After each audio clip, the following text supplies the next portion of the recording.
I'm going to be making the tallest player on every NBA team a 99 overall. And if there's a tie for the tallest player on the team, that means that the lower overall player is going to go up. I want to make this so that the low players get a lot better and not like, oh, Joel Embiid 7 feet tall, we're going to up him by like 2 overalls. That's kind of lame, I'm not going to lie. So like Brook Lopez, he's going to get to be a 99 overall today. For the Chicago Bulls, you're going to have Marko Simonovic be a 99 overall. So we're going to see these guys who you probably don't normally see going off in 2K. Or well, I can almost guarantee you don't see Robin Lopez going off in 2K. No disrespect, he's in the league. He'd give me a bucket. He'd dunk on me. Yeah. But you wouldn't see these guys normally going off. But today they're going to. 7'2" is absolutely wild, man. How many times do you think he's been asked, how's the weather up there? Man, I'd be absolutely frustrated. I heard this story. I don't know if it's true,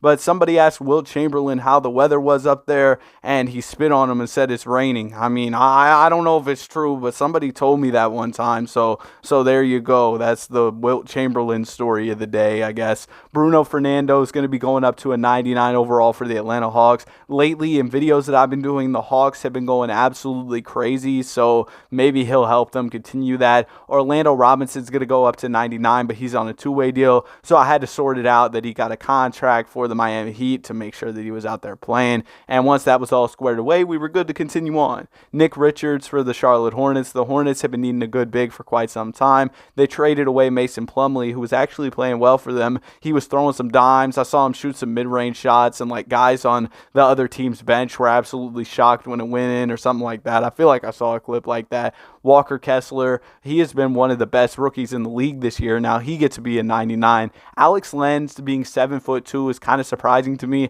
Also, I didn't know Sabonis was 7'1". That's really tall. I mean, all these guys are tall, but we still appreciate short kings. If y'all want a video for the short kings in the NBA, let me know in the comments section. But being NBA short and being real life short is a huge difference. Because NBA short, you're like 6'1", 6'2". Maybe you're even like 5'11", 6 foot. Real life short is, oh, you got to hop on a chair to reach the top shelf. Like, that's kind of crazy. But I'm not trying to hate. I hope your growth spurt comes in for you, all right? Let's go ahead and let's continue on, though. For the Nuggets, DeAndre Jordan, Lob City is back. You're going to have Jokic throwing lobs to DeAndre. That'd be absolutely wild. Imagine your center throwing lobs to your center. Well, I guess one of them would have to play power forward. You can't have two centers on the court, but you get my point. Jackson Hayes is going to be going up for the New Orleans Pelicans. For the Pistons, I'm excited about James Wiseman. The Warriors ended up trading away. They got Gary Payton II back, and I think, didn't the Pistons traded away Sadiq Bey to the Atlanta Hawks. So now Gary Payton II is a Warrior once again, but he's coming back off injury. So is Steph Curry. I think Curry's supposed to be back Sunday against the Lakers. Speaking of the Lakers,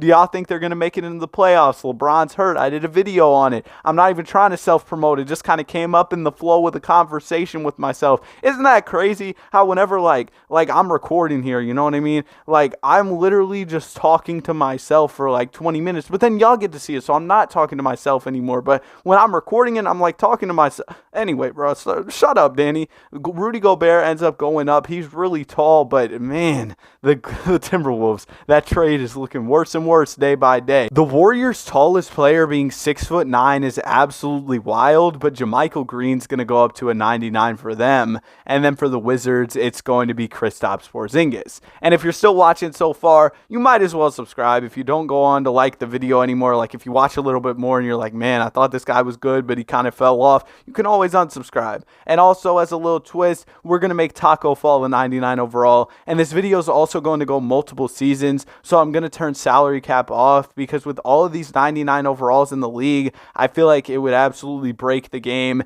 if we didn't have salary cap off. Guys would be like 99 overall, and they'd be waiting to get a call from a team to get a job because of how the game works and the salaries were. I don't know, bro. Like y'all probably understand, or maybe you don't. Here's the all-star teams. Luka Doncic still wins MVP. Don't think because there's guys who are like 7'3", 99 overalls doing cross tweens. Yeah, that's not stopping Luka. Walker Kessler has an insane rookie season, and Taco Fall, he is in New York. So now the Knicks have 299 overalls. He was putting up some mid numbers. He was only playing under 30 minutes a game, but As a 99, I just expected a little more out of him. Nick Claxton wins DPOY. Jackson Hayes wins Most Improved Player. Walker Kessler is on All-NBA First Team. Kristaps Porzingis at 7'3", and with his tendencies, he'll probably be one of the best big men in this video who goes up to 99 overall. Bol, a little bit disappointing on the scoring. I thought he might score a bit more, but I mean, he still got some buckets. He ended up making the All-NBA third team, so I can't hate too much. He also made all defense.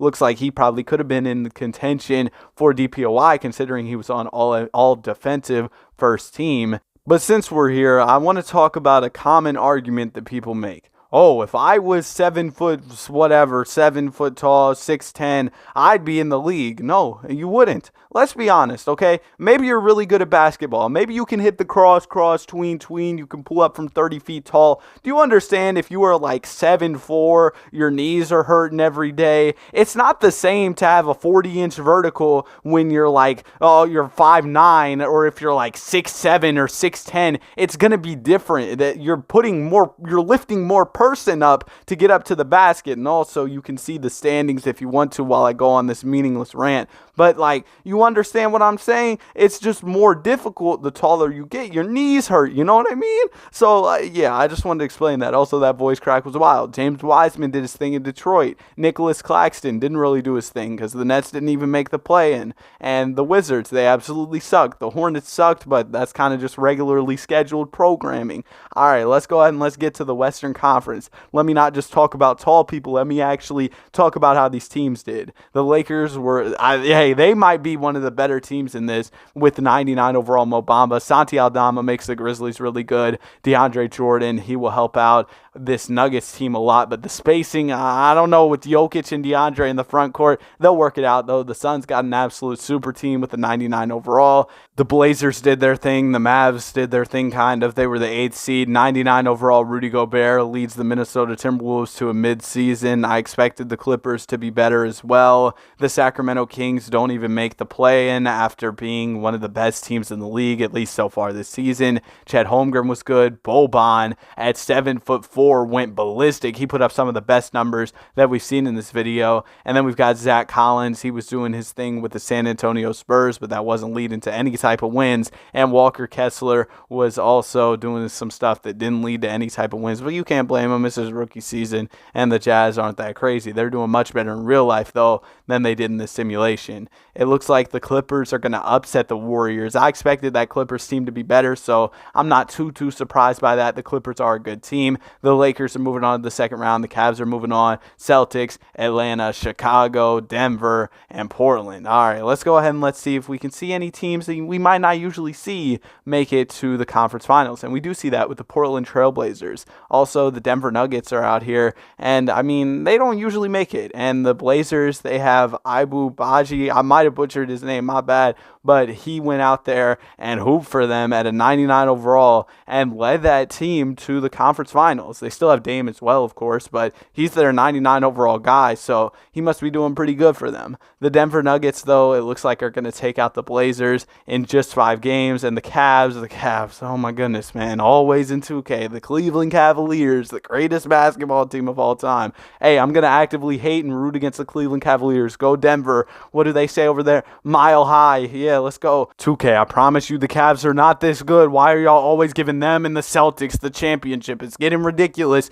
With that one interview with DeMarcus Cousins, that had to be so long ago, but it doesn't feel that long ago when he was with the Kings and he was like, this is getting ridiculous. Y'all know what I'm talking about? You might not know what I'm talking about, but if you do, you know. If you know, you know, you know. All right, let's go ahead and let's move on to another season. We've got free agency, which is set to be absolutely wild. Salary cap is off. A bunch of 99 overalls are entering free agency. This should be crazy. Now, for some reason, nobody's offering these guys jobs, even though salary cap is off, so W2K, don't blame me. The Cavs were able to stack up their team, though, adding Jakob Poeltl, Kristaps Porzingis, and also keeping Robin Lopez. So now they have 399 overalls and are set to dominate the league. Just great. I was just rooting against them, and they were able to add some even more great great players. But for some reason, a lot of guys remained unsigned. By the time the season started, they did end up getting jobs. I turned off salary cap. I'm not really sure why these guys are playing on like minimum deals, but like I said, just blame 2K. It's not really my fault. Now the Lakers were able to pick up 299 overall centers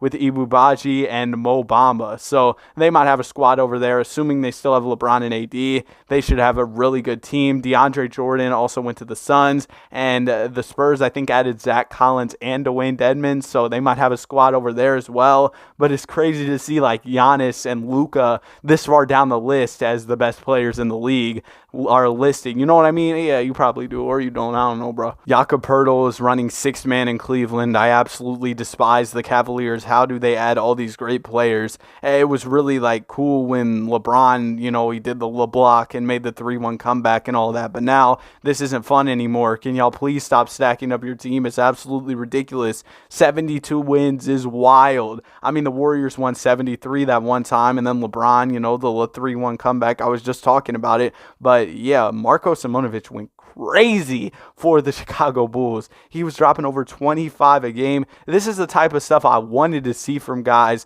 although not all of them are in the position with their tendencies where they can put up numbers, but that's kind of how I intended it. And also low-key, that's a lot of tendencies to change, but it's more fun if guys play their games at a higher overall than if everybody's just putting up like 30-point triple-doubles every single time, because if I up tendencies, that's probably what would happen. Now, Jared Allen's barely getting any type of run. Actually, he's still getting over 20 minutes. I don't know how they're playing all these bigs so many minutes, but yeah, in Cleveland, they got a ton of big men. The Atlanta Hawks were doing their thing. Like I said, in previous videos, the Hawks have been going crazy. Bruno Fernando's been doing his thing over there. And then the Philadelphia 76ers, they've got a nice front court. The Celtics have Luke Cornett and Boban, so I think they're comp. They're comp for the, what's the team's name? Yeah, the Cleveland Cavaliers. Yeah, I think they might be comp for them. Bol and the Magic did their thing. They have Jock Landale as well, so 299 overalls. Paolo off the bench is kind of wild, though. I feel like Patrick Williams used to progress so much more in like other 2Ks, but y'all saw him there. I think he was like an 80 overall for the Bulls.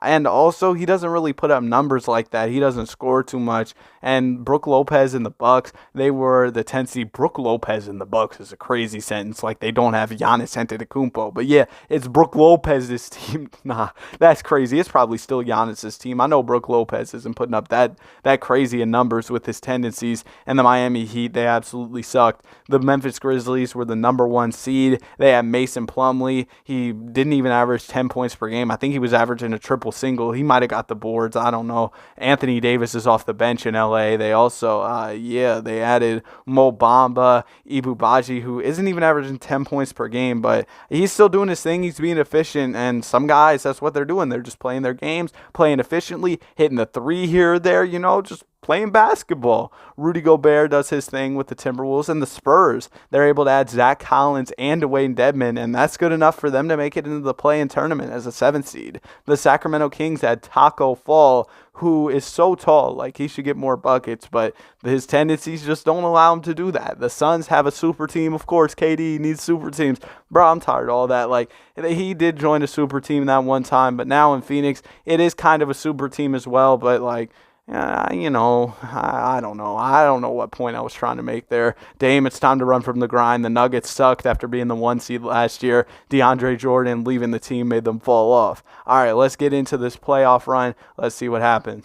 I feel like somebody at 2K has got to realize that the 8 seed beating the 1 seed is not a normal occurrence. I feel like I see it happen all the time in 2K. In real life, it does not happen like that, and the 8 seed might be making a conference finals run here. They do have 299 overalls, and I guess they're going to do it, so W2K and that stacked Lakers teams in the conference finals, while the Celtics and Cavs, the 2 greatest 2K teams of all time, are going to be battling it out for a conference finals spot in Game 7. Either way, nobody's really winning, because who wants to see these teams competing anymore? You might be a Boston Celtics fan, and you're probably tired of seeing them dominate in these 2K simulations. But here goes Jason Tatum, 29-10. They do have Boban, though, so I feel like I can't really root against them. So, yeah, I'm not too mad about this. Boban Marjanovic at 7'4" is making his way to the conference finals. And then we've got Lakers Spurs. The Spurs have 299 overall big men, and the Lakers, I believe, also have have Mo Bamba,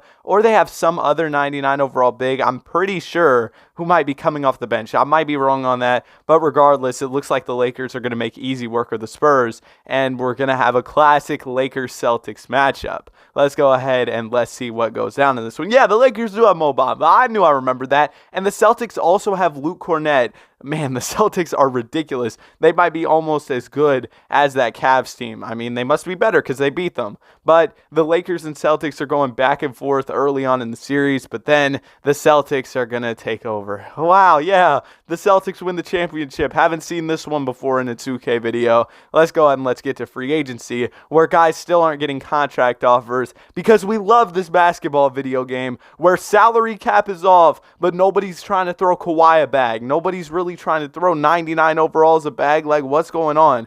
The Lakers and Clippers, ooh, that voice crack was wild. I'm leaving it in, though. The Lakers and Clippers end up kind of dominating free agency, each adding 299 overalls to their roster. Of course, that juggernaut Cavaliers team is still there, and eventually guys were able to find their way onto rosters for the final season of this simulation. I hope y'all are excited. It might get crazy. It might not. I don't know. It's 2K. It's very much unpredictable, but we're going to go ahead and see how things go down. The amount of talent in this league at this point is absolutely ridiculous. Look at this Cleveland Cavaliers team. They are insane, and they've got the guard talent as well. The Clippers have built themselves a squad with Bol, Nick Claxton, and Jaylen Brown. The Grizzlies have Mason Plumlee and Santi Aldama as two of the dominant big men in this video. And then you've got Marko Simonovic on the Nets. You've got James Wiseman on the Pistons. So much movement around the league. The Lakers have three of the bigs who we upgraded. JaVale McGee has returned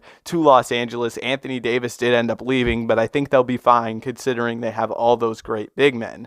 All right, let's go ahead and let's get to the end of the season where the Pistons are doing really well. They end up winning 52 games. Ja Morant gets the MVP. Even with all the 99 overall bigs, he still continues to do his thing. And JB Bickerstaff wins 70 games. Oh my goodness, the Cleveland Cavaliers. Let's go. All right, Santi Aldama ends up making All-NBA. Marko Simonovic makes All-NBA. You've got Miles Turner, All-Defense. He's kind of been putting up the same type of numbers throughout the video, but that's kind of how it's been going for a lot of guys. You're not going to see a ton of improvement. It's really based off of tendencies once these guys reach that 99 overall. Yo, the Cavs are ridiculous. I think the Raptors were really bad not too long ago, but they picked up Mo Bamba and Zach Collins, so they were able to get a lot better as a result of that. I think they were near the bottom of the conference, maybe last season or the season before. The Lakers did their thing. They have so many big men. I would run Bron at the PG personally, play one of the centers at like the small forward, because you'd just be playing absolute bully ball. Run Isaiah Hartenstein at the 3 or something. I don't know, bro. That probably wouldn't work. But remember when the Cavs were running Lauri Markkanen at the 3, and Lauri's like 7'1" or something like that, maybe 7 feet tall. I don't know. But we've got a battle of LA in the second round, and it looks like the Clippers are going to win it. And the Cavs, they're making their way to another conference finals. Who would have thought? And the Sacramento Kings might actually make it out of the... Yeah, they're not going to make it. I'm sorry, Kings fans. We're not lighting the beam. All right, we've got the Clippers versus the Grizzlies here in the conference finals. The Grizzlies do have a pretty nice squad, but personally, I think the Clippers look better. And then you've got Cleveland versus Toronto. And who do you think has a better team? Of course, it's the Cleveland Cavaliers. Yeah, they run 2K. All right, let's go ahead and let's see what goes down. What's crazy to me about the Cavs in 2K is, like, sometimes they'll lose, like, Donovan Mitchell or Darius Garland, but then I've seen them, like, go out and pick up Giannis. They're just dominant. And speaking of dominant, they're in the finals. It looks like the Clippers are trying to make a run, but the Grizzlies might have something to say about that. Ultimately, the Clippers do come up big in a Game 7. That's new. Sorry, Clippers fans. And Bol wins conference MVP to lead his team to the NBA Finals. Ja Morant tried his best with 27 and 14. Ultimately, just wasn't enough. Let's see how these teams match up. Of course, the Cleveland Cavaliers are going to look better, but maybe the Clippers can pull an upset. In game number 1, the Cavs end up winning, and they win game 2. The Clippers do take a game, though. Come on, Clippers. Clipper Nation. Oh no. Okay, we're kind of cooking here. Game 7. Come on, 3-1 comeback from the Clippers? No, it's not going to happen. The Cavs win the championship. I hope y'all enjoyed the video. I enjoyed making it for y'all. Have a great day. Be sure to like and subscribe.